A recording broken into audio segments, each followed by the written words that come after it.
동력의 초당 글밭 12월 20일 화요일. 아직도 어두운 그림자. 비선실세인 최순실님과 대통령 정책 조정수석 비서관인 안종범의 첫 공판이 어제 열렸습니다.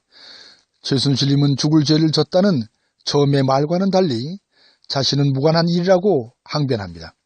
안종범님은 변호인을 통하여 비선실세가 없다며 대통령의 뜻을 따른 것뿐이라고 발뺌을 합니다.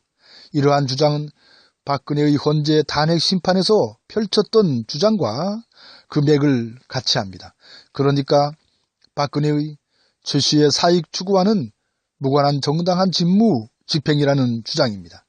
순실님은 재단 모금과 인사 개입 등 국정농단과 관련된 혐의를 적극적으로 부인하고 있습니다. 나아가 그 책임을 박근혜와 안종범에게 또 넘기고 있죠. 이것은 공무원이 아닌 자신의 입장을 유리하게 끌고 가려는 속셈으로 보입니다.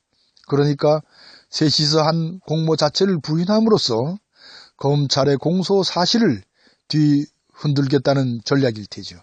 심지어님은 검찰의 강압 수사를 주장하기까지 합니다. 여기에 박근혜의 헌재 답변서에서의 항변이 관심을 끕니다. 님은 최 씨의 개인적인 이익 추구이지 자신과는 무관한 일이라고 주장했으니까요. 또한 그러한 사실을 알았다면 절대로 들어주지 않았을 것이라며 몰랐음을 강조합니다. 자신과는 전혀 무관한 일이라고 거듭 강조하면서 탄핵을 피하려고 발버둥을 칩니다.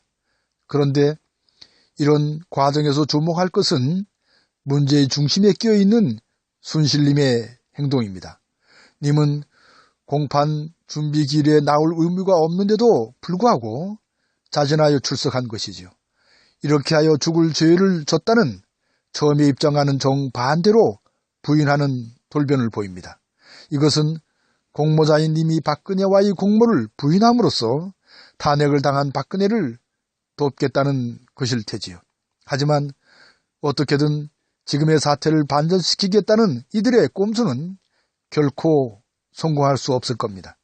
이미 무지런히 백성들은 그 속을 다 읽고 다 꿰고 있으니까요. 따라서 꼼수를 부리는 님들의 그 공모와 술수는 절대로 이루어질 수 없습니다. 더 이상 죽을 소 개주는 일은 있을 수 없다는 것이 촛불의 민심이기 때문이지요. 그런데 이상하게도 이 즈음에 순실님의 수의가 눈에 들어옵니다. 님이 입고 있는 옷이 정말 수일까 하는 의심이 생기는 것은 왜일까요? 가슴에 붙인 수의번호도 예전에 보던 것과는 달리 마치 스티커처럼 붙인 것으로 보이니까요.